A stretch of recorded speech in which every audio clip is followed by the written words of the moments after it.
Sumainyo ang Panginoon. Ang mabuting balita ng ating Panginoon ayon kay San Juan. Papuri sa iyo, Panginoon. Noong panahong iyon, tumawid si Jesus sa ibayo ng lawa ng Galilea na tinatawag ding lawa ng Tiberias. Sinundan siya ng napakaraming tao sapagkat nakita nila ang mga kababalaghang ginawa niya sa pagpapagaling sa mga may sakit. Umahon si Jesus sa burol kasama ang kanyang mga alagad at naupo roon. Malapit na noon ang pista ng Paskwa ng mga Hudiyo. Tumanaw si Jesus at nakita niyang dumarating ang napakaraming tao. Tinanong niya si Felipe, "Saan tayo bibili ng tinapay upang makakain ang mga taong ito?" Sinabi niya ito para subukin si Felipe sapagkat alam ni Jesus ang kanyang gagawin. Sumagot si Felipe, "Kahit na po halagang 200 denaryong tinapay ang bilhin, ay di sasapat para makakain ng tika-kaunti ang mga tao." Sinabi ng isa sa kanyang mga alagad, si Andres, na kapatid ni Simon Pedro, "Meron po rito isang batang lalaki na may dalang 5 tinapay na sibada at 2 isda. Ngunit gaan na ito sa ganyang karaming tao. Paupuin niyo sila," wika ni Jesus. Madamo sa lugar na iyon, umupo ang lahat, humigit kumulang sa 5,000 ang mga lalaki. Kinuha ni Jesus ang tinapay at matapos magpasalamat sa Diyos ay ipinamahagi sa mga tao. Gayon din ang ginawa niya sa isda. Binigyan ang lahat hanggang sa gusto nila at nang makakain na sila, sinabi niya sa mga alagad, "Tipunin ninyo ang lumabis para hindi masayang." Gayon nga ang ginawa nila at nakapuno sila ng 12 bakol. Nang makita ng mga tao ang kababalaghang ginawa ni Jesus, sinabi nila, tunay na ito ang propetang paririto sa sanlibutan. Nahalata ni Jesus na lalapit ang mga tao at pilit siyang kukunin upang gawing hari. Kaya muli siyang umalis na mag-isa patungo sa kabululan. Ang mabuting balita ng Panginoon. Pinupuri ka namin, Panginoong Hesukristo. Ilang punto ang makukuha natin mula sa ating dalawang pagbasa. Medyo magkakahiwalay. Pero kayo na ang magduktong-duktong nito. Una, mula sa aklat ng mga gawa ng mga apostol, nadinig natin ang isang katwiran na kalimitan ay ginagamit ng mga namumuno ng simbahan kung ang pag-uusapan ay himala o kay milagro. Nakalagay dito,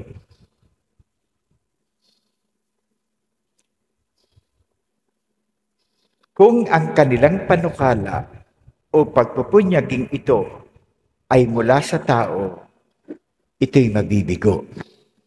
Ngunit kung mula sa Diyos, hindi niya ito masasansala at lilitaw pang lumalaban kayo sa Diyos. Yan ang isa sa mga prinsipyo o katwiran na ginagamit ng namumuno ng simbahan kapag merong nababalita na himala o kay milagro. Kung ito'y imbento ng tao, dadating ang panahong mawawala din ito. Pero kung ito ay talagang galing sa Diyos, anumang tutol ng kinauukulan, dire-diretso pa rin ang milagro. Yan. Una. Kalwa, ang pagpapakain ni Jesus ng tinapay, kasi ang pagkain nila ay kalimitan kanilang pagkain. Hindi kumakain ng kanin ang Hudiyo. Kanila'y tinapay. Kalimitan yung tinapay na may hirap, sibada. Kumbaga sa atin yan ay medyo manipis. mas makapal naman sa hot cake pero natagal ng ilang araw nang hindi inaamag o nang hindi nasisira. Kaya nakalagay dito ay ilan? Humigit kumulang 5,000 ang mga lalaki. Pagtataka ninyo, bakit hindi isinama ang mga babae? Bakit hindi isinama ang mga bata? Lalaki lamang ang binilang.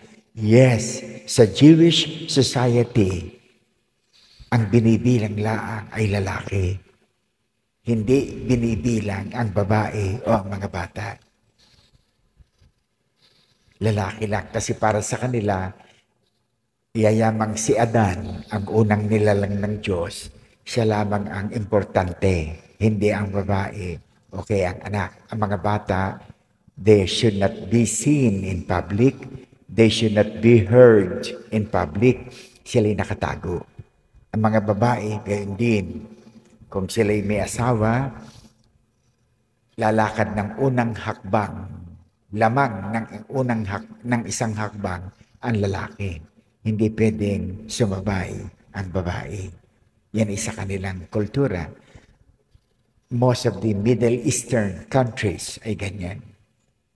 Kahit sa China, ang pag-aasawa ang nagbibigay ng dote ay ang partido ng babae, hindi ang lalaki. Dito sa atin, inabot natin pa ang kalakaran. Pag may kasalan, ang lalaki ang sumasagot sa lahat. Ngayon, nababago na yan. Medyo hatian na. At kalimitan ngayon ng mga millennials, sila na rin ang nagpaplano.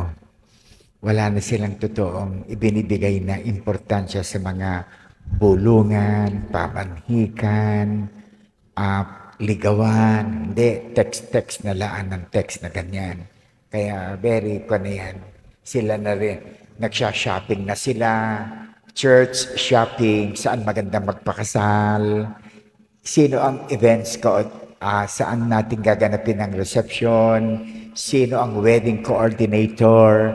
Sino ang photographer? Sino ang videographer? Kailan ang prenup na mga shooting? Naku, ang dami, kaya magastos ang kasali. Hindi sapagkat tinaasan ang simbahan ng singil. Hindi. Kaya tumaas ang kasal, kayabangan ng tao. Maraming mga iniintinding hindi naman totoong napakahalaga. Pero alam natin sa kasal, 5 lang talaga. 5 katao lamang ang involved. Ang nobyo, ang nobya, isang ninong, isang ninang, at ang pari. Yang iuubos pa na 1 kilong apritada, di hindi. Ay may bisita ka pa. Pinadala mo na imbitasyon, RSVP, hindi man nasagot. Pagkatapos nang dumating ang kasama pa'y 6. Ay sus ko po. Hindi kayo nakalagay sa imbitasyon. You are table number 6, seat number 4. Ay paano kayo kinagsama pa ng 6? Kaya mahirap. Kaya laging kawa-awa ang may pahanda. Laging kukulangin ang upuan sa ganyan. Ay, noong una pati, ang nangangasal, may dalang regalo. Pagka walang madalang regalo, hindi napunta, nahihiya. Ngayon, hindi. Kahit walang dalang regalo, nagbabaon pa, pauwi. See, nagbabago. Nagbabago ang tao. Nagbabago. Kaya, we have to understand the different cultural settings ng iba't ibang lahi ng tao. Ano pa? Alam ni Jesus ang gagawin, pero kinonsulta niya ang kanyang mga alagad. Kaya ang sagot ni Felipe, naku po, Panginoon, kahit po tayo bumili ng halagang 200 dinaryong tinapay, ay hindi magkakasya sa mga yan. Sabi naman ng isang apostol, ang sabi niya meron po din sabi ni Andres, isang batang lalaki. May dalang 5 tinapay na sibada, 2 isda. Siguro, binibenta ng bata. Nag-aari mo na makabenta. Ay, gasino na ito sa ganyang karaming tao. Pero hindi nagulantang ang Panginoong Hesus bakit alam nga niya ang kanyang gagawin. Ang gusto lang niya ay magkaroon ng collaboration. Laboro, ibig sabihin, trabaho. Hindi lamang ang Diyos na magtatrabaho, pati tao. Kaya nga, nasa Diyos ang awa, nasa tao ang gawa. Hindi maaari ikay hihingi lang ng hihingi. Kinakailangan ikay mamumuhunan. Kaya, hindi na creation ang ginagawa ng Diyos. Sapagkat ang creation is making something out of nothing. Pero ang gusto ng Diyos, cooperation or collaboration. Makikipagtulungan ka sa Kanya. Kaya sinabi ni Jesus, paupuin niyo sila. Madamo sa lugar na yon. See? Yung sinabi ni San Juan, madamo sa lugar na yon, may papasok sa ating isa pang diwa. Ang Panginoong Jesus ay good shepherd. Dinadala niya sa damuhan, sa greener pastures, ang kanyang kawan. Kung saan makakakain ng husto ang mga tupa. Ang gayon din ng mga tao, madamo sa lugar na yun. Sa isa namang kwento, si San Mateo, pinaggrupo-grupo ng Panginoong Jesus ang mga tao. 50 kada isang grupo. Yun, doon nagsimula sa isipin natin ng mga parokya. Pinagati-hati ang mga parokya para maasikaso ang mga pangangailangan ng mga tao. Yung mga parokya na yan, binubuo yan ng mga tuklong. Yung mga tuklong na yan, nasa iba't ibang purok. Pagkatapos ng purok, tuklong, then after the tuklong, parokya, simbahan ng parokya. Then pag pinagsama-sama ang parokya, bikariya, distrito. Merong isang namumuno diyan. Pagkatapos ng bikariya, diocese, isang probinsya, isang ecclesiastical province. Ngayon, pag yung diocese naman ay magkakadais at pare-pareho halos ang kultura, pinagsasama-sama uli yan. Ginagawa yung archdiocese. Ang namumuno, hindi lamang ordinaryong bishop, kundi archbishop. Kumbaga sa Legion of Mary, na wala naman dito, ang pinakamaliit na unit ay presidium. Pag pinagsama-sama mo ang presidium, yan ay makakabuo ka ng curia. Pag pinagsama-sama mo ang curia, makakabuo ka ng isang probinsya ng comitium. Pag nabuo na ang comitium, makakabuo ka ng regia.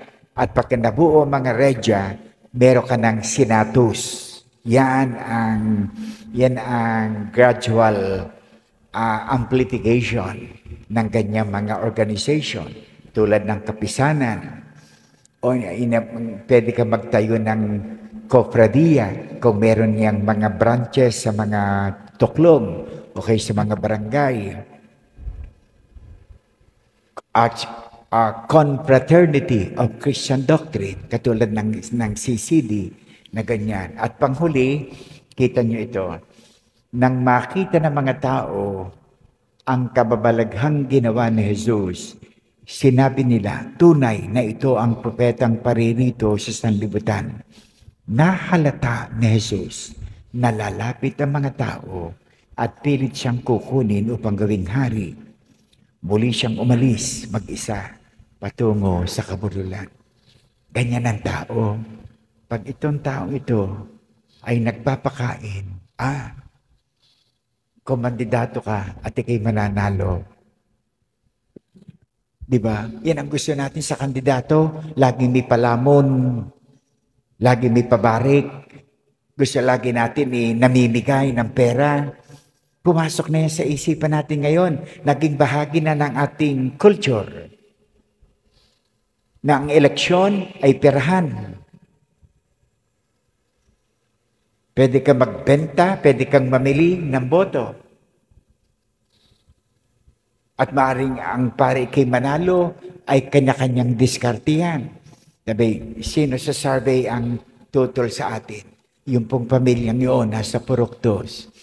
Puntahan. Tingnan ko anong kailangan.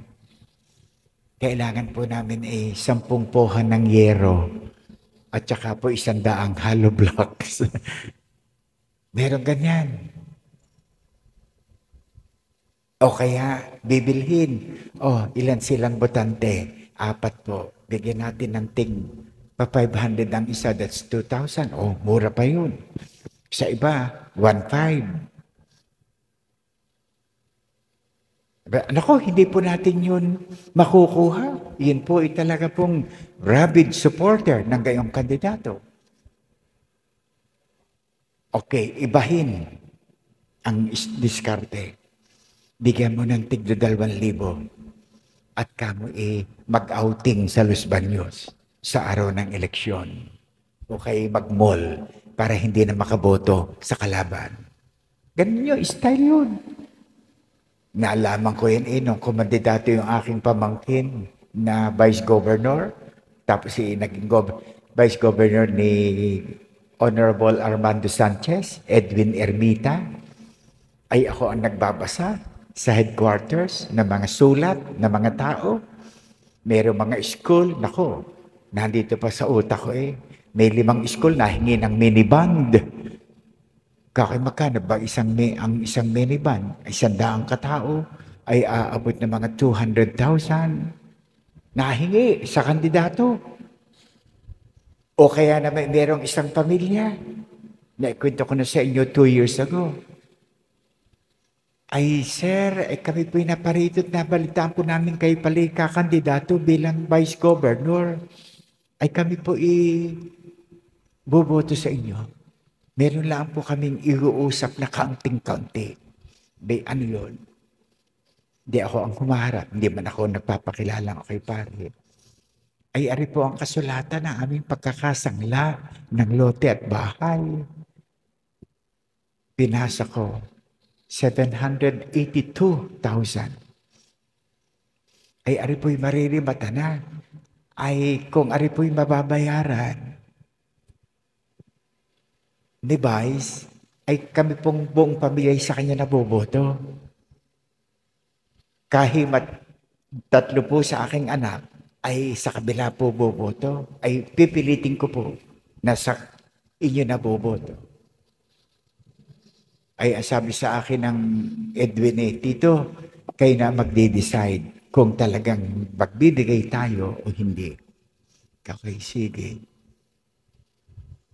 Kinausap ko, bumalik kayo bukas.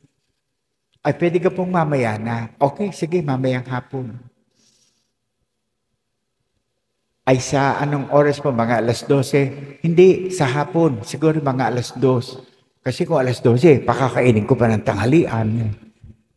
Ay, di ngayon sinabi. Nagpulong kami. Ay, ari po ang inyong photocopy ng inyong pagkakasangla. Ay isinasauli ko po sa inyo, ibigay na lang po ninyo sa aming kalaban. Sila na lamang inyong iboto. Hindi na pa, wag na po ninyo kaming iboto. Ay 782,000. Kuruin nyo yun. Ganyan ang botante. Akala nyo ang korap, ang politiko. Hindi, pati botante, korap. Kaya ang dami nating kinakailangang ayusin para ipakita nating tayo Kristiyano na tayo nagtitiwala sa mabathalang awa. Kaya ang sabi ni Jesus din ay nahalata ni Jesus, nalalapit ang mga tao at pilit siyang gagawin, kukunin upang gawing hari. Ayaw niya. Ayaw niya. Kaya dapat aayaw din tayo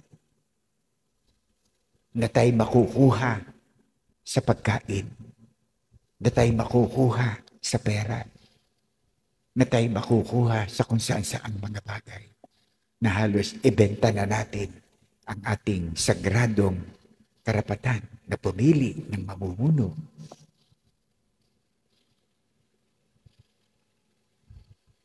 Kaya kahit pa anong buti ng tao, pag wala siyang pera na para magpakain o magpainom, malamang hindi mananalo. Pero pag ang isang kandidato mayaman, kung saan manggaling ang kanyang kahit hindi siya lumapit, at ang mga galamay na lang niyang kikilos, mananalo yan. Kaya napipilitang gumawa ng mali ang ibang tao. Halimbawa, kakandidato kang mayor ng Santo Tomas, magkano ang kailangan mo na gastusin?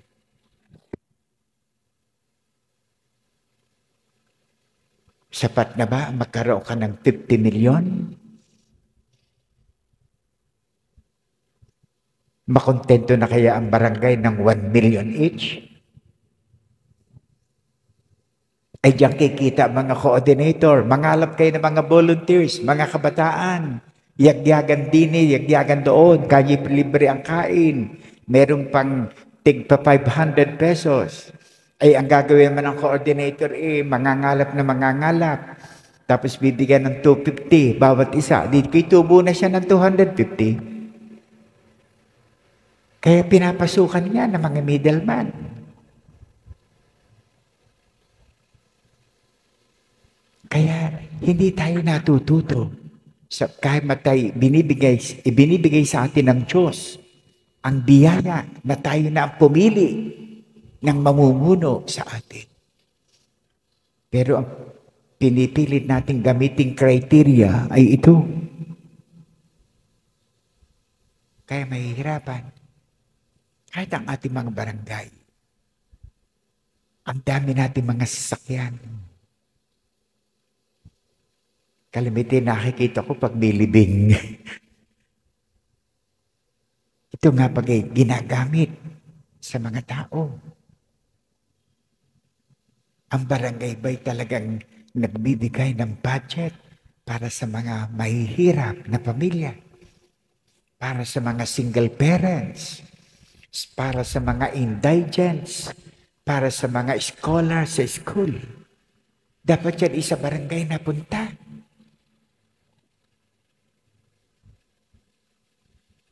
Ay lagi ang takbuhan ay simbahan. Father, magandang umaga po. Ako po'y sumimba sa inyong misa. Ay ako po'y sayang-saya. Baka naman po ako'y matutulungan niyo.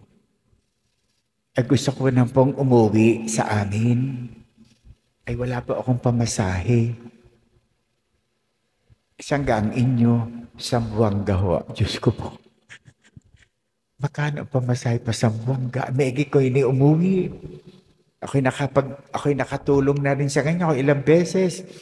Father, ako po'y nakukulong. Ay ako po'y napalaya na. Ay ako po'y uuwi na sa aking pamilya. Sa Bulalakaw. Sa Occidental Mindoro, ay mahal po lamang ang pamasahe, pero gustong-gusto ko na pong umuwi at ako po'y laya na. Kaya magkano ang pamasahe? Ay siguro po'y nasa mga 400. Ay sa bait ko, ari pa, kumain ka sa restaurant. Kausap ko yung linggo, pagpunta ko ng Batangas City, nakita ko. Kala ko ikaw'y nakauwi na kagabi. Hindi pala nauwi. Eh mahirap, di ba? Kayo, may karanasan din kayong ganyan na kayo lalapitan.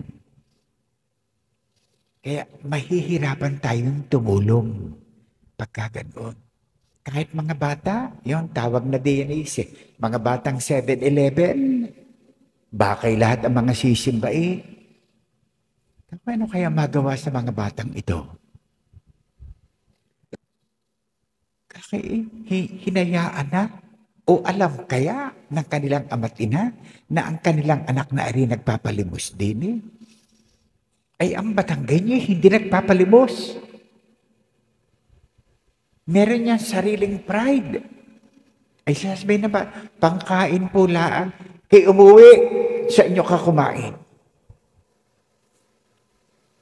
Ay lahat ng may kotse pupuntahan Hindi masama ang maglimos. Pero, kung gagawin mo yung hanap buhay, aba, hindi maaari. Yung ikay magbigay sa masipag, okay yun. Magaan ang kalooban mo. Pero ikay magbasa na lang magbibigay, ay, kahit pa ni 20 piso, may hirapan ka. Diba?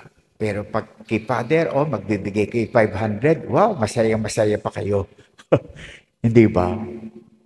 Kaya, huwag tayong pasusuhol. Nangyayari yan. Kahit sa loob ng simbahan. Nangyayari yan. Kaya, iwawaksi natin ang mga yan. Biyernes, araw ng pagsisisi, araw ng pagtitigan. Muli tayong mabuhay sa kabutihan. Linisin natin ang ating sarili. There's always the process of constant self-purification. Lagi nating lilinisin ang ating sarili. Tama ba ito aking ginagawa? Sino o ano ang nagpapalakad sa aking buhay? Pera? Pagkain? Bisyo? O ang Panginoong Diyos? Kaya humihingi tayo ng tawad sa Panginoong Diyos sa ating mga pagkakasala, sa ating mga pagkukulang. Pero, God is a God of unlimited chances. Sundin natin siya. Because God is also a God of many surprises. Hindi natin siya madadaig sa pagbibigay. Amen.